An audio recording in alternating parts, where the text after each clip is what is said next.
during the talk, if you start skipping, tell me right away. Keep my family. Okay. All right. Shalom and welcome to Beginning Biblical Hebrew. I'm Ross Nichols, and this is Class 2, Take 2.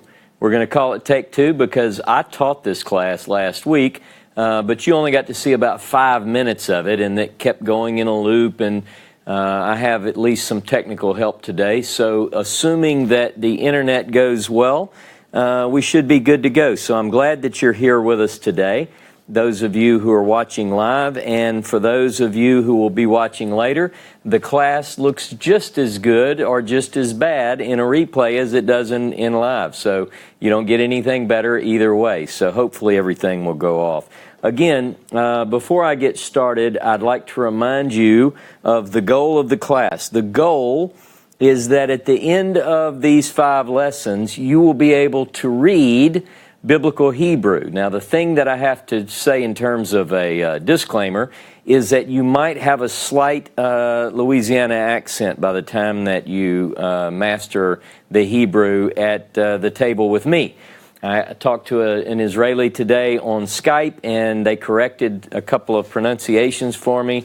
But hey, the goal again is to be able to read Biblical Hebrew so that you can have or possess the necessary skills to look into Scripture and see things as they were originally written. So the goal is to teach you to be able to read. I'm also wanting to remind you that one of my goals is that I'd not bore you along the way, that I do all of this without charging you and without requiring you to buy any materials. Reminder, on our website, unitedisrael.org, unitedisrael.org, you can go and you can find the Hebrew Helps page where you'll get the charts that I talk about, both the alphabet chart, the Aleph Bet chart, as well as the Vowel Sounds chart. So both of those documents truly are all that you will need, and I say need, for this first 5-week course. And because what we want to do is teach you to be able to look at the characters, the letters, and identify the phonetic value or the approximation of those characters, and then to look at the vowel sounds that are on those charts and put them together. Now, I will tell you this, by the end of tonight's class, towards the end, I'm actually going to show you some basics in reading. So I think you'll be able to make some sounds looking at letters on the board tonight, and you'll get that initial step in reading. So I'm looking forward to that. I want to tell you by way of encouragement that you can do this. So one of the things that I've seen on the Facebook group page, and I've received emails and messages from various people who are a bit concerned, might be struggling a little bit with letters that look alike or letters that sound alike. Today's class, I'm going to help you with that a little bit, and we're not in a rush. Over the next 5 weeks, you won't be introduced to a whole lot of grammar because, again, this is just teaching you how to read. So I'm going to help you get through some of those tough spots, hopefully. So relax. Here's something you need to know. You are more than likely closer today to reading Hebrew than you were last week, and even closer than you were the week before. So you're making progress. This is not a race, and there's no shame in where we are. I know that some people who've joined this class might have been around Hebrew for a while. They might know a lot of Hebrew words, but they've never taken the time to really delve into a grammar book and learn how to read the text, or they haven't really learned a lot of vocabulary. This is a necessary step in your journey. So relax, take a deep breath, and I promise you that you're going to have fun and you're going to learn some things. In terms of a review, rather than me take part of our 45 minutes to an hour to go over fully the Aleph Bet chart, I would refer you back to video 1. Feel free to watch that as many times as you want, and that way I can progress with the classes and we don't have to go over material the same each week. So I do want to take some time and talk about a few things, though, that are going to help us move forward. And one of the things, if you recall in Lesson 1, I asked you to do some homework. I'm not going to take that up. I'm not going to get you to bring it to me in Louisiana or email it to me. But I do hope that you made an attempt to write each of the Hebrew letters 10 times at least, because that's part of the process of learning. The way that we learn, a lot of times, if you look at something in print, you learn a little bit, but then if you write it, it helps to put that point deep inside your mind and your brain. So I hope you did that. One of the things that I saw on the Facebook group page, some of the people were saying it's very difficult to draw the letters like the printed form, like you see the aleph on the board. And the reason that I ask you to attempt to do them according to the printed characters is because I didn't want to introduce you to 3 different styles which might complicate or confuse. So you have the printed form, like you see here. If you did order the Page Kelly Grammar, you'll notice on the Aleph Beit chart in that book, they have a block form, which is sort of a representation of the printed form, less stylistic. And that's it, Leslie, just like that one. And then there's also a script. Now, over time, you'll pick these others up, but I wanted you to see one symbol and associate that one symbol with a Hebrew letter rather than show you 3 different symbols and introduce some confusion. So that's the reason that I did that. Now, one of the things that I want you to recognize, and one of the things that I saw people were struggling with, is some letters that look alike. Some letters that look alike. And I'm going to give you an example here, just so that I can make this point. And I will show you why it's significant. And here are 2 letters that look pretty similar.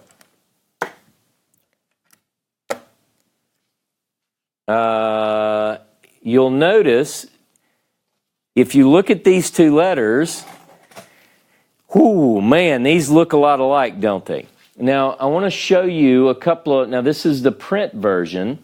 So this letter is the letter Resh. Resh, okay? It has an English approximation of an R. This is the Hebrew letter Dalet. Dalet. It has an English approximation of D, okay? So you would think, when you look at these, that they look very similar, but notice the Dalet is more stylistic in a sense. See how this curves in more? Whereas the Resh is more of a constant straight line. It doesn't have the dip. And you have to memorize these. You have to learn these. And I want to give you an example from the Bible that will demonstrate to you why it is important to do this. Okay? If there's a reason, you need to know this. Here we go. Now, we're just looking at consonants now, so I know you can't read, some of you might can, but you can't read Hebrew yet, but you're beginning to learn Hebrew letters. So this is an illustration of why it's important to get which letter is being used and learn them well so you don't confuse them. This is the Hebrew letter Aleph, followed by a Chet, followed by a Dalet. Now in Hebrew, there is a word that is translated as one. One. In Hebrew, the word echad, now you don't have vowels here yet, but these are the consonants which represent the Hebrew word echad, meaning one. Now we're going to talk in the course about this idea of root words. We have root words in English as well. So when we're talking about the word one, I'll show you, let me make sure I'm still on the camera. if I take the English word one, O-N-E, there are other words which have the same basic meaning as one that if you look at it, so let me add on, let's see if this shows up, A-L, alone. All right? Alone is a different word than one, but they have the same meaning. The root word in English for my illustration is that one is the root idea. But there are other words, and you know some. If I said only, the word only in English is tied to the idea of oneness. And notice it has some similar letters as the word one. How about this? What about once? If I say once, it indicates oneness. Okay, so you get the idea. Well, in Hebrew, and this is, I want to get you ready for a pitfall that happens sometimes to people in Hebrew, and I want to illustrate a biblical verse in just a moment. Sometimes people think that these root words, which are generally made up of three letters, that if a word contains two of the three, that it has a similar meaning. Here's an example in English. If I write the word cat, C-A-T, and I'm not trying to talk down to people, this is a way to illustrate it. Cat, everyone knows what a cat is. Notice it has a C and an A. What if I took that T off and I replaced it with the letter N, can? Any relation to the word cat? Okay, so not at all. So what I want you to be aware of is there are people out there who try to make associations or teach biblical doctrines and so forth, and they'll sometimes make this mistake of saying, you know, it's a very similar word. Think of the example of cat and can. Now, there's actually an example I can give you in the Bible. In Deuteronomy chapter 6, verse 4, it says in English, most translations read roughly this, "Hear, O Israel, the Lord our God, the Lord is one." Now, in Hebrew, the word that is used for one is echad. This is the word. And the scribes, especially in Orthodox translations, want to make sure that you get this and you don't mistake this letter. I'll explain. Dave, I'm going to get you to zoom in for me in a minute. This is an added trick. I'm just going to throw this at you. If you look at Deuteronomy chapter 6, verse 4, and let me find it in here. Okay. Now, I can walk closer if it's easier, Dave. All right, I'm going to point here. Let's see how tight you can get that.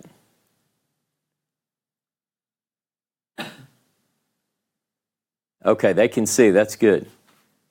All right. So I want people to look at this, and I'll show you in just a second, those that are in the room. You see how that letter is bold, and it's bigger than the other letters? All right. Now, also, this Hebrew ayin here is also bold and bigger. But I just wanted you to be able to see that it is bold. Now, the reason that's like that in the text, okay, is because you could make a really bad mistake if you did not see that this was a dalet. Because a dalet, aleph, chet, dalet, means echad, one. The Lord is one. But if, God forbid, you thought it was a resh, this word in Hebrew, in its root meaning, means other. So imagine, you don't want to talk about God as another God, because that's a crime in biblical teaching, right? So it has to be echad. I just use that as an example to tell you, don't get lazy on learning the difference in a dalet and a resh. They are different. They look similar, but you can do this. You can work through this and see a distinction. Now, there are also letters which, and just bear with me because I'll be changing letters out, and I want to make sure that I use examples that are illustrative of our points. And so some of this will be me swapping letters out, and just bear with me. There are letters that look the same, but there are also letters who have similar sounds. Similar sounds. One such example would be what are called sibilants. Now, sibilants are letters which have a S sound, a hissing sound almost off the teeth. And here are some of those letters. I just want to put them on the board so that I can make this example. Stomach. And I want you to be thinking when I post these up, I want you to look at them and say, oh, I know that letter. I've been studying all week, and this is easy, Ross. Give us something hard to do.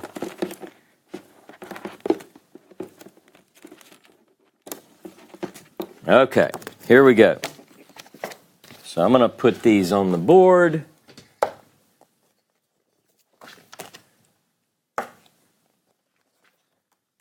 And we'll talk about them. Now, as I put them up, as soon as I get my head out of the way, you can identify them because you are already very much familiar with these letters. These Hebrew letters are called sibilants. If you notice, we have the zayin, the samik, the tzadeh, the sheen, and the sin. Okay? Now, all of those have, this one is sort of a TS, a TZ, Zion is a Z, actually it's more of a Z. Then you have the S sound with the samik. The tzadi is the TS, like as in nets, I think is the example we use on the chart. The SH sound for the sheen, and the S sound for the sin. Now, there's an example in the Bible. I'll just go there in Judges chapter 12, verse 6. In Judges chapter 12, verse 6, where it illustrates the use of two of these sibilants. Some of you might remember this story. In chapter 12, verse 6, it says, let's see, and they said to him, say Shibboleth, and he said Siboleth, for he could not pronounce it right. And then they seized him and threw him at the fords of the Jordan. At the fords of the Jordan. Now, the interesting thing about this particular story in the Bible is it goes back to what we talked about in terms of words that have some of the same letters, but not all of the same letters. Here, I'm going to show it to you and show you what it looks like in the Hebrew Bible. So, I'm going to move these down, and I'll show you. We have the bait. All right. Now, remember, if it has this dot in the middle, which is called a dagish, it's going to have a hard sound. It's going to be a bait instead of a V. So some would count those as two letters. I'm showing you that this is the bait. Now, in this particular story in Judges chapter 12, verse 6, you have with the sheen on the front, you're saying this is an SH sound, Shibboleth. Now, if you were going to say Siboleth, this is the letter in the Hebrew Bible. Notice it has three of the same letters, but just by putting a different Hebrew letter on the front, it changes not only the way it's pronounced, but the meaning. So just remember that as you look at this and you study Hebrew, you can actually begin to look at these in Scripture, and you'll be able to see this for yourself. So I'm going to put these letters up. I'm working to improve on this little process, but it's going to be helpful to be able to show you examples like this. So I'm just asking people to work with me on this. I think these examples will help, though. Okay. Now, what we want to do, I'm going to put my Sibilants back up, and we're going to talk about vowels today. Vowel sounds, okay? Everyone ready to move forward in our journey into the world of Biblical Hebrew? I hope so. Hopefully you have studied and learned many, many wonderful things. I do want to say thanks to those who are finding and posting on our Facebook group various apps and various websites that are helpful for people. Again, I don't need, I'm not looking for any credit, so if you find something that helps you and it has nothing to do with me, please post it, because different people have different learning styles, and I think that some of these are quite helpful. Leslie showed me tonight that she has an app that really looks nice to help you quiz on letters and so forth, and I'll get the name of that from her and post that for those of you who might want to download that app from the iTunes App Store. Okay, now, I mentioned last week the process of transliterating, where we take a word from Hebrew and we represent that word in English characters. And the example, if you remember, that I mentioned last week, that fits whether a person is Christian or Jewish or anyone, is this idea of how do you pronounce the word with which people often end their prayers? All right, and I used the example, when I grew up, it was amen. All right, but those that had the great powerful prayer voice in the Southern Baptist Church that I grew up in would say it, amen. Now, we don't know yet, because we don't have the vowels supplied from the Hebrew Bible here, which you are going to learn. One of the biggest things that you're going to be able to brag about to your friends and family members is you know how to actually say that from the Hebrew Bible, because these vowel sounds give us the way that we are to pronounce these words. Now, what if, you know, it's interesting, because we don't have vowels, and you can't read that properly without vowels. You can know some. We know this doesn't have an English approximation without a vowel. We do know that this is an M sound and this is an N sound. We don't know the vowels. Now, can you read English without vowels, those of you who are native English speakers? I think you can. All right, I'll give you an example.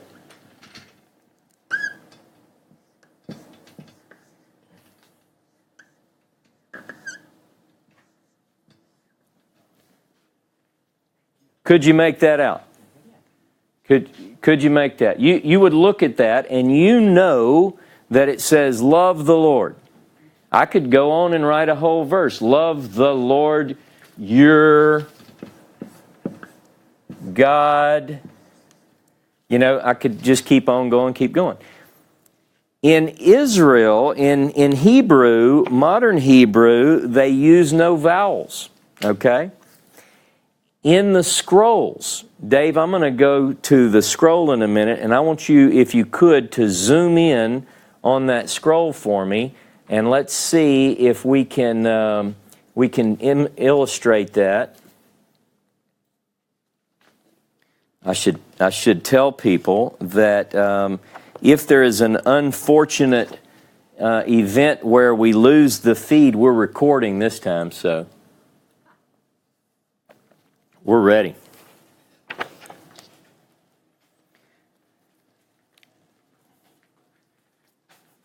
Okay. Now, Dave is going to zoom in just a moment, and I want to get as tight as I can on this bottom section, Dave. This is from our Torah scroll here at the United Israel Center, and this is opened up to what is the Torah reading for, actually it was a couple of weeks ago. I rolled it back to make this illustration. If you notice, there are no vowel points in this scroll. We have the Hebrew letters. This, by the way, is from the book of Bamidbar in Hebrew, the book of Numbers, and this is what is called commonly the priestly blessing. So you know the Lord bless you and keep you and so forth and so on. Now, notice the white spacing here. If you look here, this is very, what we would call in English, see how it's squared on either side? See how neat that is all the way down? And then you have this white space here, and then a white space, and these blanks right here. What's that all about? One of the things that I want to talk about is, Dave, I'm just going to put this particular passage up and show right here. Now, this is the Hebrew printed Bible. Notice that the white spaces are very much alike. See, you have that, and then this long one here, and then these shorter ones, long ones, shorter ones. Okay, there are rules. Okay, Dave, good, thank you. There are rules associated with the writing of these scrolls. I'm going to get this and bring it with me. The reason that I showed you that is because it testifies to those of us who love and appreciate the biblical text. It testifies to the idea that there is a very accurate transmission of the Hebrew. In other words, I can look at a scroll that scroll, by the way, is from the 1800s. I can look at that scroll, and I can look at my modern Hebrew Bible printed in just the last day or so, if it were that brand new, and there are similarities like that, which are very, very important for us to note. Okay, so here's something that I wanted to tell you. This is part of the process. Rather than just give you grammar points, it kind of helps us along the way. A scribe is called in Hebrew a sofer, one who counts. Okay. So there are even rules associated with the spacing of the characters in the scroll. So they have all these rules, and you have to have the white spaces at a certain after this verse, and we're not going to get into memorizing those. But again, it's about accurate transmission of the biblical text. So 2 examples, one from Judaism, one from Christianity. All right, in Judaism, this is from a document called Pirkei Avot, the Ethics of the Fathers. And it says this: Moses received the Torah at Sinai and handed it on to Yehoshua, which is Joshua, Yehoshua to the elders to the prophets, and the prophets handed it on to the men of the great assembly. So the idea is that Torah, in all its details, is what was handed down and so forth and so on. Now, Christianity has a similar passage, and you guys just bear with me because I know some are Jewish, some are Christian, but I want to show a common point here between Judaism and Christianity in the idea about the accuracy of the text. This is attributed to Jesus of Nazareth. And he says, "For truly I say to you, till heaven and earth pass away," by the way, it hasn't, right? "Not one jot, not one tittle," as the King James puts it, "will pass away from the Torah," or the law, "until all is accomplished." So his idea, at least in this particular text, is that it is valid, and it is accurate, and it's perfect. So the point is that the people who passed down the traditional text, they maintained it with very, very strict allegiance to certain uniformity in terms of transmission. Now, we are now moving into the part of the class which deals with vowel sounds. Vowel sounds. Now, I wanted to show you this, but I'll show you that later in terms of how do you pronounce whether it is Amen or Amen, as I grew up with it.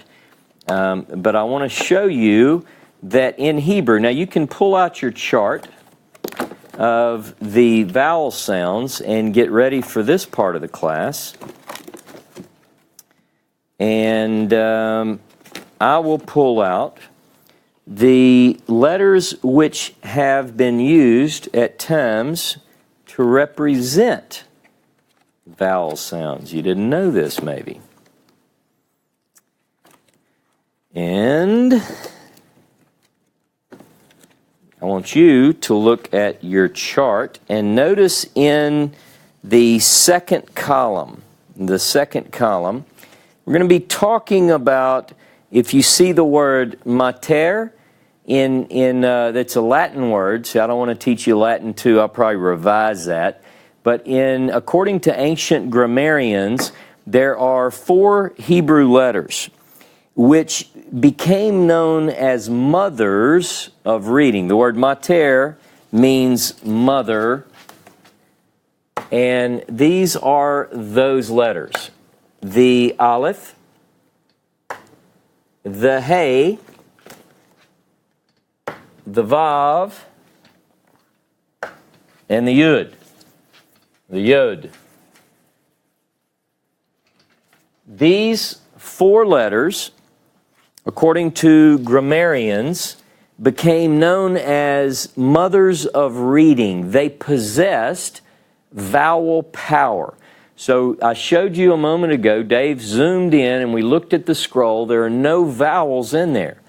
So how do we know how to pronounce these words? These are very important in the development of the language according to the grammarians. Now, if you haven't heard this before, in English, we have something similar with our letter Y.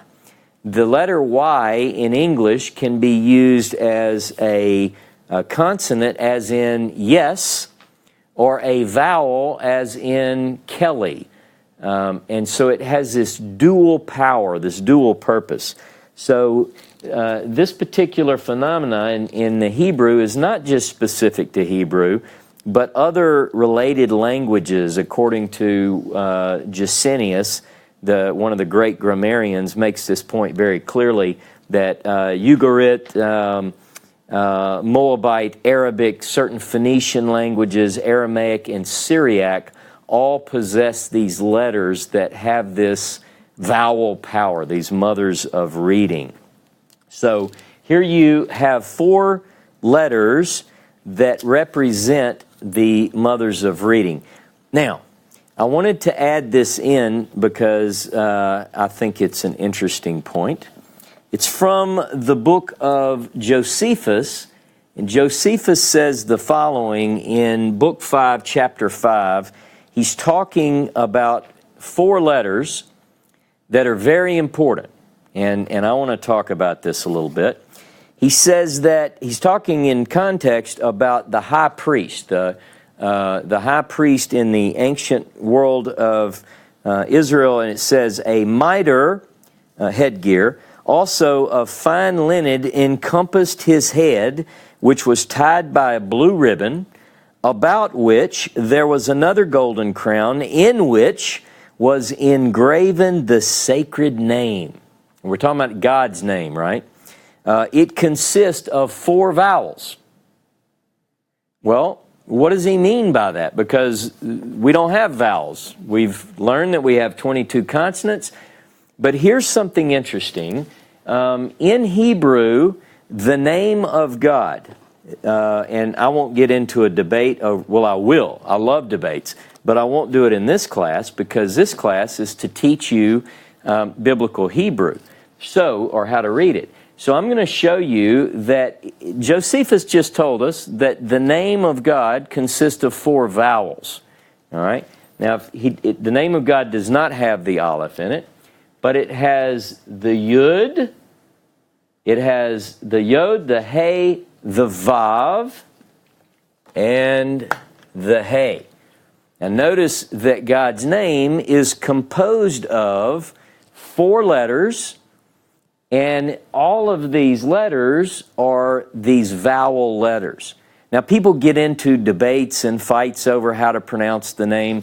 I'm not interested in that debate in this particular class. But what I did want to tell you is that this is the sacred name of the Creator according to the Hebrew Bible. Now, you would think that it would show up a lot of times, right? In English Bibles, it doesn't occur. In fact, it's confusing because we see Lord, Lord, Lord all the time, but we don't see this. King James, I think, retained a form of their interpretation of the name 3 or 4 times. But, so here's something to think about. According to the Jewish people, the name is not pronounced. And notice I said it's got 4 letters. We can all count. It's called the Tetragrammaton. All right? It occurs nearly 7,000 times in the Hebrew Bible, and quite often in English translations you will see this name, instead of brought into English, you'll see capital L-O-R-D and not a name. That's a title, that's not the name. I just wanted to make that clear. In fact, whenever an Orthodox person, a Jewish person, reads Scripture and they encounter the divine name, the name which is above all, when they see this, they will say Adonai. They won't pronounce the name, they'll say Adonai. If they're talking in conversation, they will say Hashem. Hashem is Hebrew and it means the name. Okay? The name. Again, Josephus says that it's made of 4 vowels, and I will tell you this, if you've ever heard the pronunciation, this is not intended to offend anyone who thinks that this is wrong to pronounce, but the way that they come up with the pronunciation, a lot of people will say, these are pronounced as vowels, so they go I-A-U-A, I-A-U-A, Yahweh. That's how we get the name Yahweh, okay? So that's just for your instruction. I'm not advancing that pronunciation, just wanted to make that point. Now, why is this important? I'm not here to teach theology, but I want to show you the beauty of learning Hebrew. Psalm 110, and you can look at this on your own, but in Psalm 110 it says, the Lord, all right, in verse 1, the Lord, capital L-O-R-D, said unto my Lord, capital L, little o, little r, little d. The Lord here in Hebrew is this name. Said unto my master. This word means master.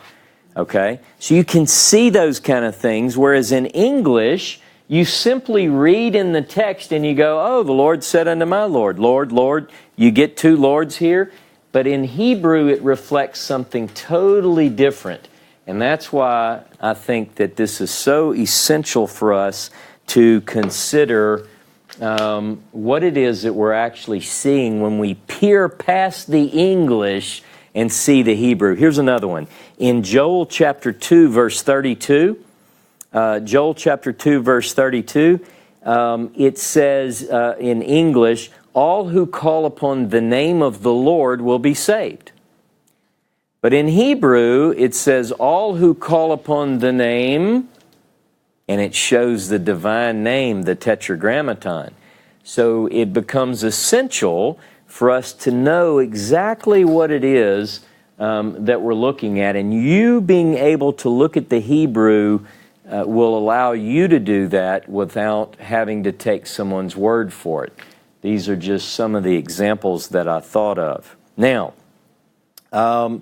we have this careful transmission of the text to consider. I showed you a scroll that dates back to the 1800s, and the scroll looks like, very much like, a very recently printed Hebrew text.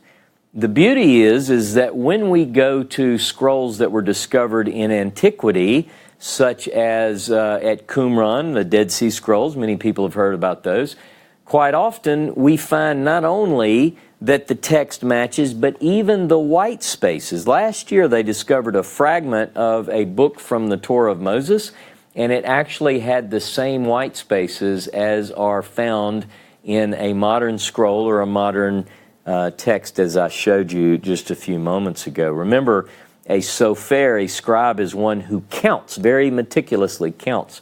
And then you'll recall in Deuteronomy 4:2 and Deuteronomy 13:1, it says not to add to or to take away from. So, this is what's interesting.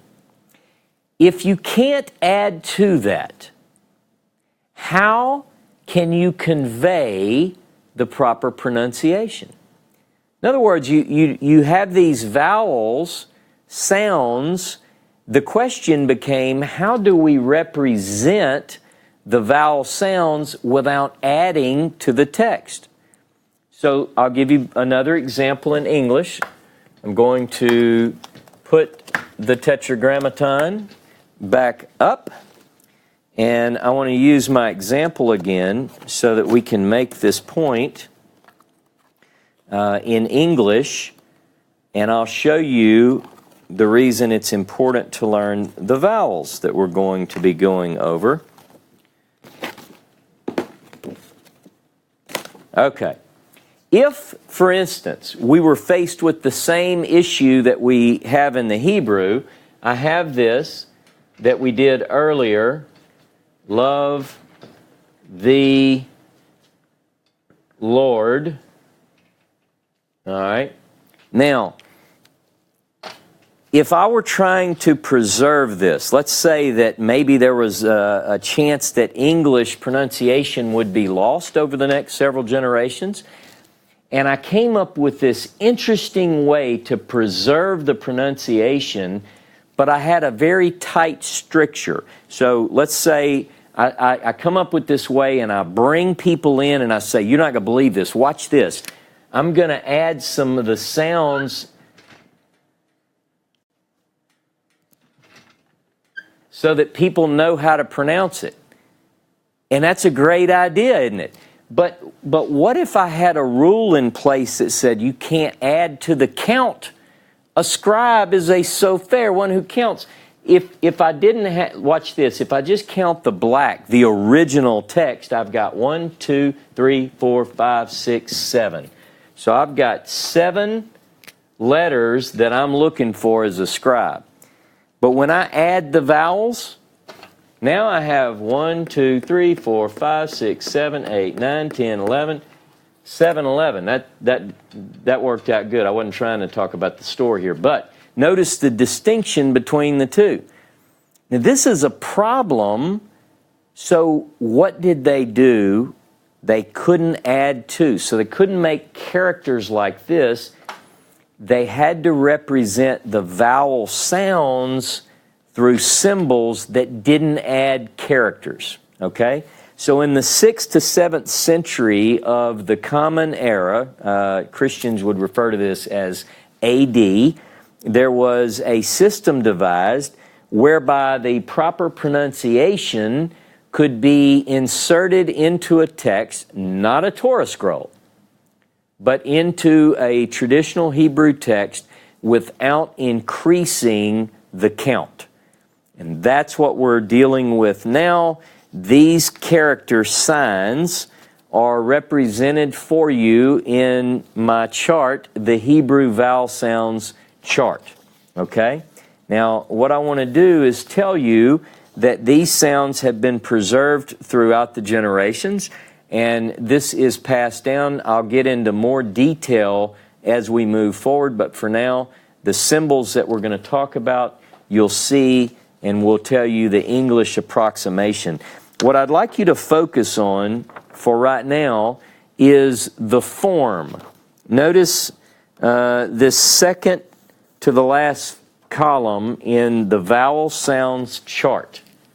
And here's what we're going to do.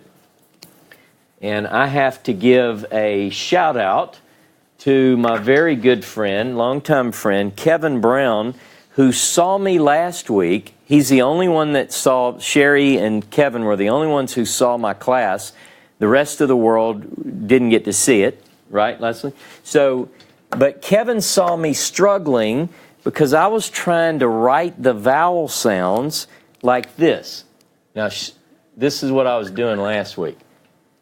I would draw that vowel sound, and people online can't see that. So Kevin said, "Why are you doing that? Why don't you make?"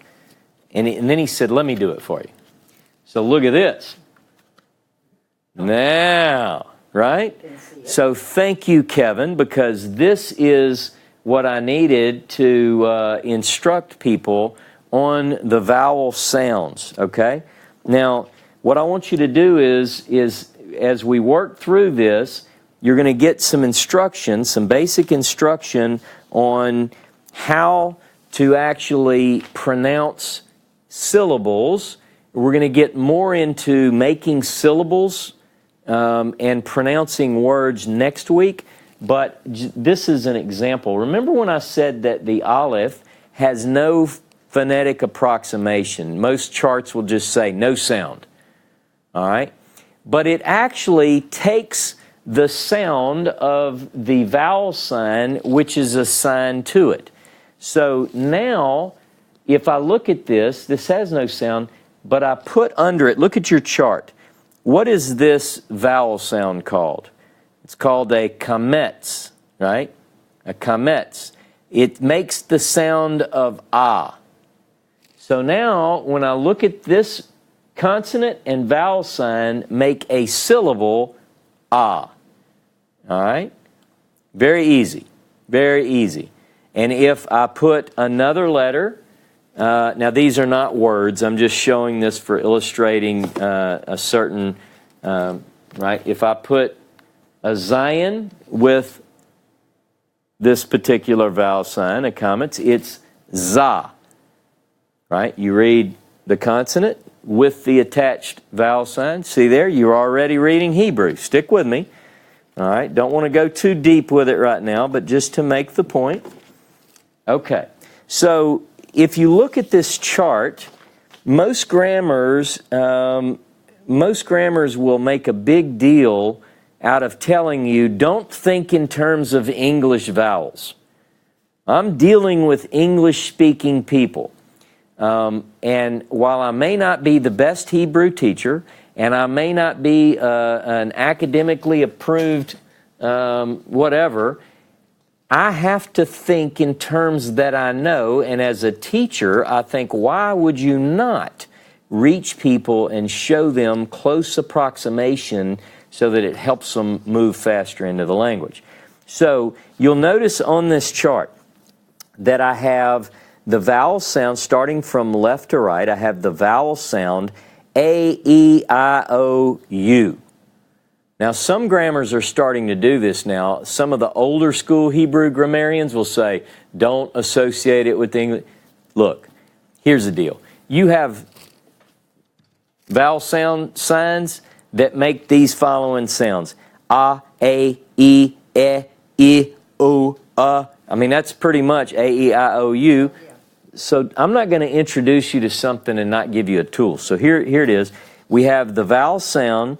We have the mater, the mother of reading. These are those 4 Hebrew letters that are used for a dual purpose. Then the Hebrew name, which you'll be able to read on your own later. The name in English, this is called, what do we call this? Transliteration.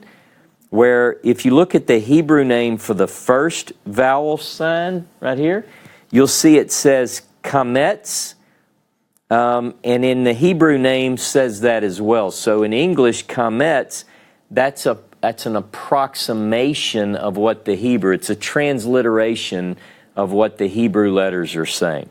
So you follow it along, you'll see the next column is after name, long or short.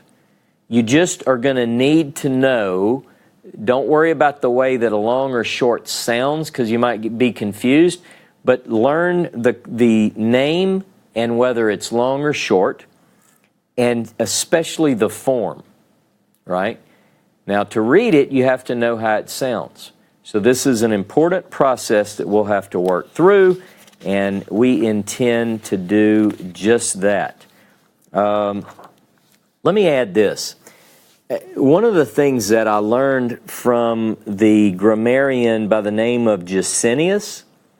Now, I'm not recommending this book unless you just really, really love dense, hard, lots of footnotes. It's not the textbook for people who just want to jump in and get a basic understanding. But if you love a very well-documented and thorough grammar that'll take you the rest of your life to work through, then by all means get it. But here's what I did learn that was worth passing on to beginners. He says that most of the names of the Hebrew vowel sounds, most of the names are based on, they're stressing the form and action of the mouth, okay, in pronouncing the sound. All right, let me give you an example. Excuse me. Now watch this. Look at the next on your chart. You'll see that Hebrew vowel sound. All right. What's that one called? It's called a patak. Okay. Now, in Hebrew, this patak, that word means opening or open. So, how do you pronounce it? Ah.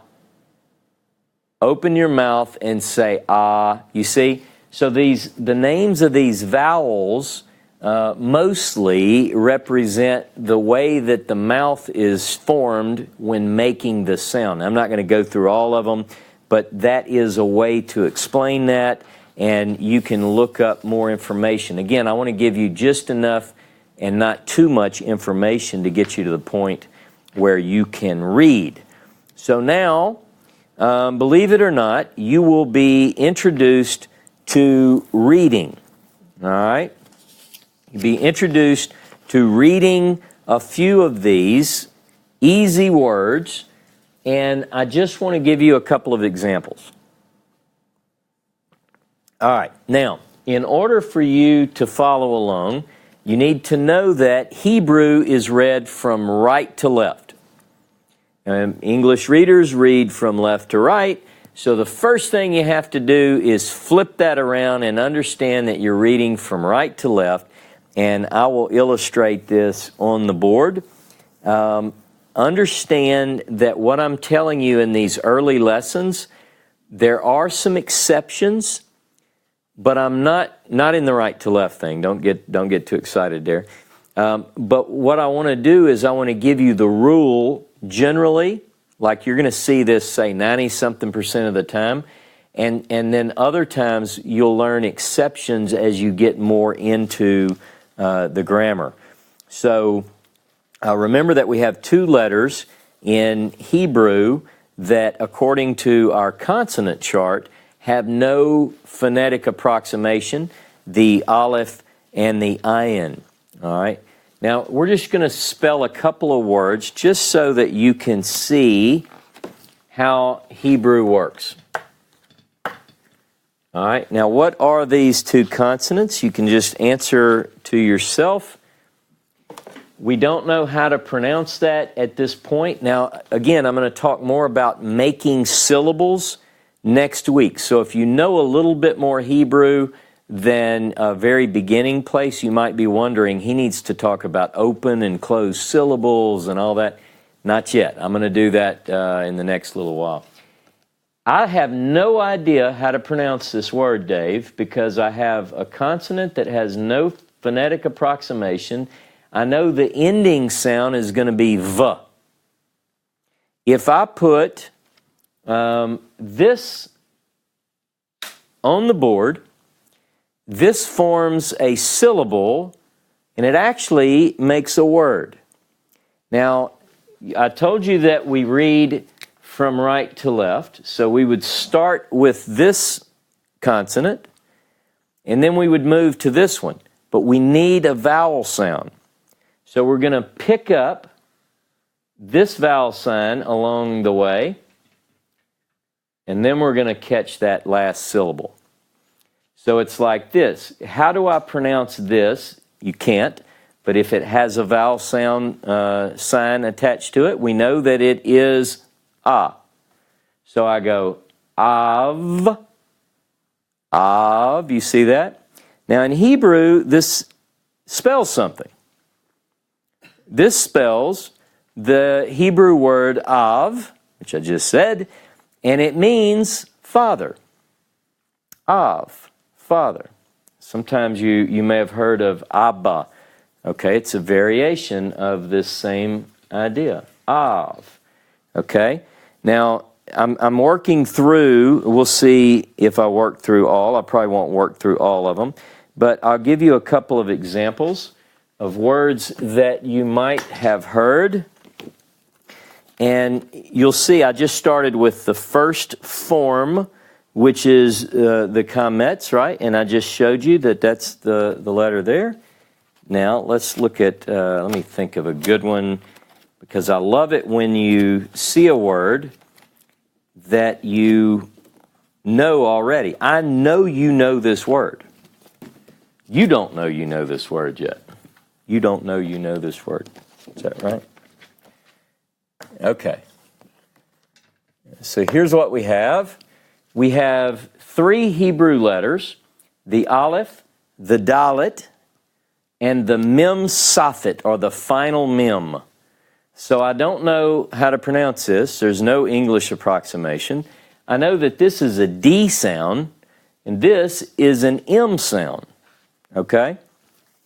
Now, in order to pronounce it correctly, I need to put some vowel sounds on it. So if I put, you know what this is, I'm going to let you, I'm not even going to say, I want you to look at your chart and find this vowel sound and see if you can find it on your chart. Give you a couple of seconds. Give me time to get a drink of coffee.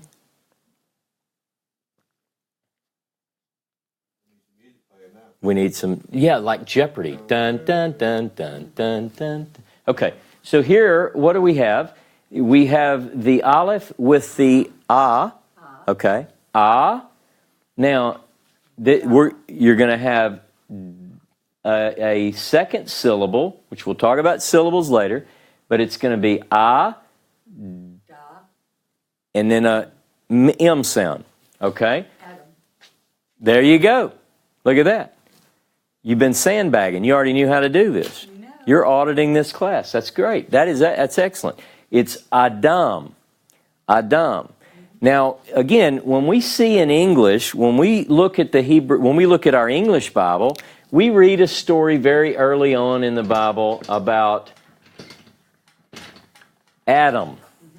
Adam and Eve, and we have this. Okay, so this is what we call transliteration. It's where we take a Hebrew word and we put it in English letters.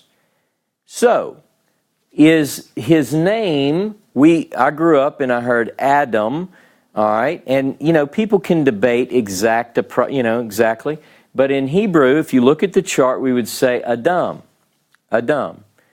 Now, you say tomato, I say tomato. It becomes important in certain situations, but I just want to stress that go with what we're learning from the chart. And again, I talked to an Israeli this morning, and she told me, look, you've said this, and you need to work a little bit on this, but that's great. I want that help. I'm going to give you as close as I can get with the Southern Louisiana spin and what I've learned in books and hearing some. But this is what we're going to do. So we look at the syllables, we look at how to pronounce it, and this is an example of how to read Hebrew. Now, I'm going to give you a couple of more, just so that you get some more practice, and then I want you to be thinking about that this week.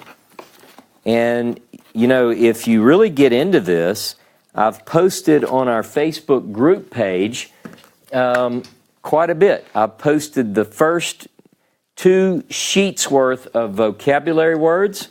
so that you can go and start practicing reading these words. Because what I want to do over the next couple of weeks, you're going to get example after example after example to read, and those charts will be quite helpful. Okay, so, well, let me take some of these letters back, and I want to pull up something here, and let's see. And we're getting close to wrapping things up, but I want you to stay with me just a moment so that I can use this example on the board. Okay. Now, we talked earlier in the class, I think I'll go ahead and do this example to round things out so that you won't think I lied to you, which would be horrible for you to think. This is a word that you know. I like using words that you know. You may not know that you know it, but you might not know how to pronounce it. We don't know how to pronounce this because Aleph doesn't have an English approximation. We know that this is a what sound? An M sound, right? It's a mem. And then we have the final noon, okay? So what I need to do is add a couple of vowels to it so that you can pronounce it. This is so fun, and I'm so excited that you are becoming proficient at reading Biblical Hebrew. You didn't even think you would get this far tonight. Okay. Now you have to look at your chart, and I want you to look at the first vowel sound sign, and that is the kamets, right? So this is an ah sound, and then notice that one, it's got the two dots side by side. It's called a tsere, and it has the a sound. All right, a sound as in ei, like way, neighbor, ay.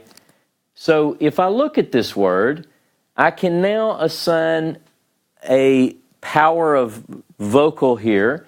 So this is ah. This is my M sound.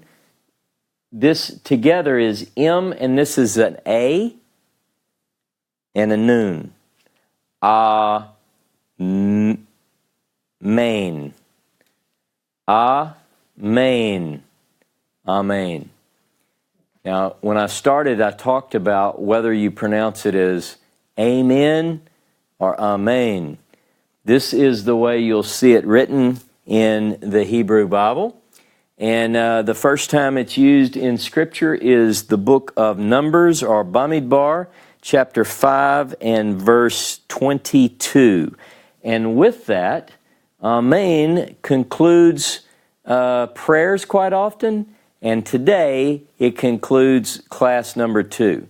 So I would ask you this week to go over the Hebrew letter chart again and write the letters, continue to practice writing the letters, but now you've got a little bit more work because I want you to really learn these vowel sound signs. Learn the name, learn the form, learn the pronunciation, and again, you can begin to download some of these various apps on the stores, the iTunes store and so forth, because I want you to get plenty of practice. Now, we're going to talk more about making syllables and so forth. We have some other vowel signs, but thanks to my friend Kevin, I have all of those here in my case, and he did a good job. We're going to practice. Over the next couple of weeks, I'll introduce you to a few small grammar points that you have to read. But what I'm really going to be focused on is going through examples like this, and I'm going to put it on the board, and I'm going to try to use examples that I think you know. So, for instance, I'm going to take names like Abraham. And that's a transliterated word, right? It's a word that came, and I'm going to put that name in Hebrew letters and put the vowel points below it so that you have to pronounce it according to the chart, and you'll be reading it as you would see it in the actual Hebrew Bible. Again, my goal is to get you to the point as soon as possible that you can pick up a Hebrew Bible and you can identify clearly what the text is saying. And then you can use various tools to look up, dictionaries, lexicons, that kind of thing. So, Amen? Amen. Have a wonderful week. Spend plenty of time on the Facebook group page discussing, talking, learning with one another. Thank you so much for joining us today. Feel free to share this video and invite others who might want to learn Biblical Hebrew. And we'll see you next week. Shalom, shalom.